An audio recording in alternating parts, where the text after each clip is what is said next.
Perhaps Scrooge could not have told anybody why, if anybody could have asked him, but he had a special desire to see the spirit in his cap, and begged him to be covered. "What?" exclaimed the ghost. "Would you so soon put out with worldly hands the light I give? Is it not enough that you are one of those whose passions made this cap, and forced me through whole trains of years to wear it low upon my brow?" Scrooge reverently disclaimed all intention to offend or any knowledge of having wilfully bonneted the spirit at any period of his life. He then made bold to inquire what business brought him there. "Your welfare," said the ghost. Scrooge expressed himself much obliged, but could not help thinking that a night of unbroken rest would have been more conducive to that end. The spirit must have heard him thinking, for it said immediately, "Your reclamation, then. Take heed." It put out its strong hand as it spoke, and clasped him gently by the arm. "Rise and walk with me." It would have been in vain for Scrooge to plead that the weather and the hour were not adapted to pedestrian purposes, that bed was warm, and the thermometer a long way below freezing, that he was clad but lightly in his slippers, dressing gown, and nightcap, and that he had a cold upon him at that time. The grasp, though gentle as a woman's hand, was not to be resisted. He rose, but finding that the spirit made towards the window, clasped his robe in supplication. "I am immortal," Scrooge remonstrated, "and liable to fall." "Bear but a touch of my hand there," said the spirit, laying it upon his heart, "and you shall be upheld in more than this." As the words were spoken, they passed through the wall, and stood up upon an open country road, with fields on either side. The city had entirely vanished. Not a vestige of it was to be seen. The darkness and the mist had vanished with it, for it was a clear, cold winter day, with snow upon the ground. "Good heaven," said Scrooge, clasping his hands together as he looked about him. "I was bred in this place. I was a boy here." The spirit gazed upon him madly. Its gentle touch, though it had been light and instantaneous, appeared still present to the old man's sense of feeling. He was conscious of 1,000 odours floating in the air, each one connected with 1,000 thoughts and hopes and joys and cares long, long forgotten. "Your lip is trembling," said the ghost. "And what is that upon your cheek?" Scrooge muttered, with unusual catching in his voice, that it was a pimple, and begged the ghost to lead him where he would. "You recollect the way?" inquired the spirit.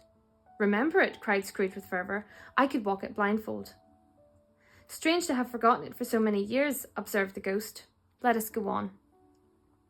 They walked along the road, Scrooge recognising every gate and post and tree, until a little market town appeared in the distance, with its bridge, its church, and winding river.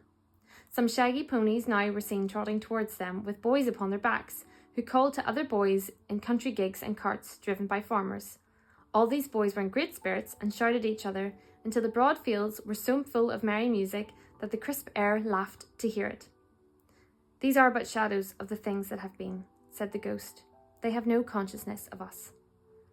The jocund travellers came on, and as they came, Scrooge knew and named them every one. Why, he was rejoiced beyond all bounds to see them. Why did his cold eye glisten and his heart leap up as they went past? Why was he filled with gladness when he heard them give each other Merry Christmas as they parted at crossroads and byways for their several homes? What was Merry Christmas to Scrooge? Out upon a Merry Christmas. What good had it ever done him?